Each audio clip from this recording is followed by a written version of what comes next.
கேரளாவின் தெருக்குறள் அறிவா ராப் பாடகர் வேடன் ஒடுக்குமுறையை இளம் ரத்தம் பொறுத்துக்குமா?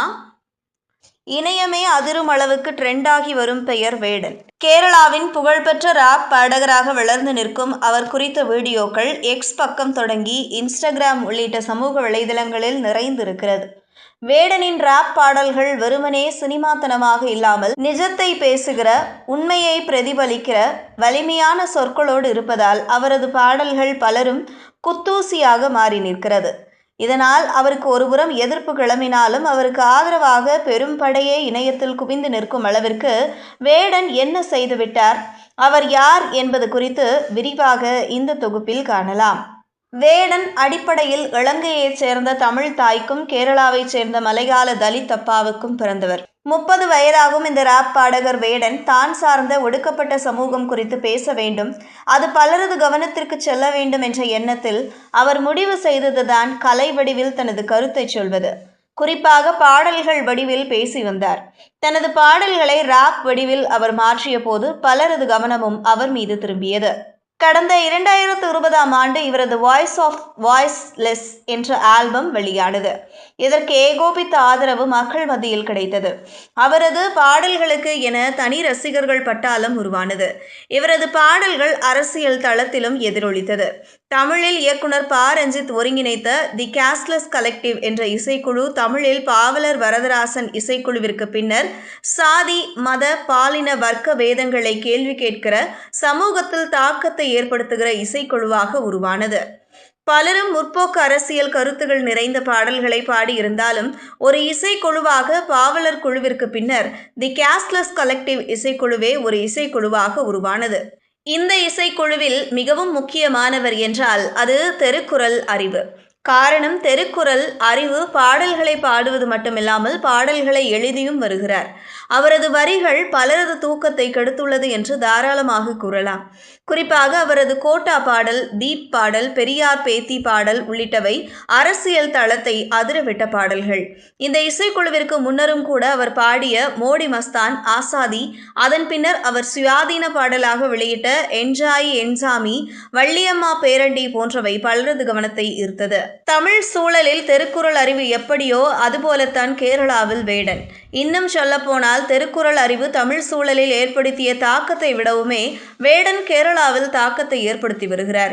இவர் மீது பதியப்பட்ட புலிப்பல் வழக்கில் கூட அது இலங்கையில் தனக்கு பரிசாக கொடுத்தார்கள் என்று கூறினார். காவல்துறையினர் அவரது வீட்டை சோதனையிட்டு 6 கிராம் கஞ்சா இருப்பதாக கைது செய்தது. அதன் பின்னர் ஜாமீனில் வெளியே வந்தார். அண்மையில் அவர் அளித்த பேட்டியில் தான் ராவணன் குறித்து பாடல் உருவாக்கியுள்ளதாகவும் இந்த பாடல் வெளியானால் தன்னை வெடிவைத்து கூட கொல்ல வாய்ப்புள்ளது என்று கூறியுள்ளார். வேடன் மீது பாஜகவினர் காவல்துறையில் புகார் அளித்து வருகிறார்கள். ராப் பாடகர் வேடனின் பாடல்களுக்கு தமிழ் ரசிகர்கள் மத்தியிலுமே நல்ல வரவேற்பு கிடைத்து வருகிறது. இணையவாசிகள் தமிழில் அவருக்கு ஆதரவாக குரல்கள் கொடுத்து வருகிறார்கள். நண்பன் என்ற பெயரில் இருக்கும் ட்விட்டர் வாசி ஒருவர் வேடன் குறித்து தெரிவித்துள்ள கருத்து பலரது கவனத்தை ஈர்த்துள்ளது. அதாவது, சமீபத்தில் இந்த பெயர் கேரளம், ஈழ மக்கள், தமிழ்நாடு என தாக்கத்தை ஏற்படுத்தி வருகிறது.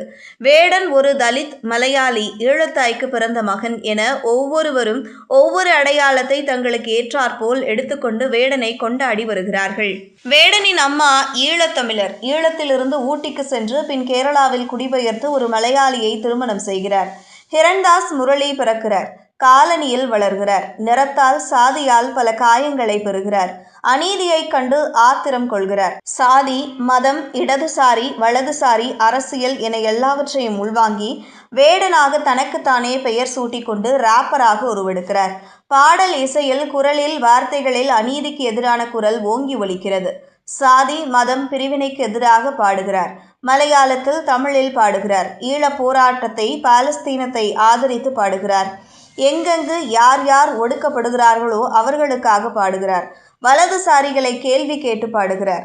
பொறுக்குமா சங் பரிவார் கூட்டத்திற்கு வேடனுக்கு எதிராக புகார், பொய் பிரச்சாரம் என சங் பரிவார் கும்பல் கிளம்ப வேடனுக்கு ஆதரவாக கேரள இளைஞர்களும் கேரளத்தை ஆளும் மார்க்சிஸ்ட் கம்யூனிஸ்டும் நிற்க வேடனை எல்லோருக்கும் கொண்டு போய் சேர்த்து விட்டார்கள் வலதுசாரிகள்.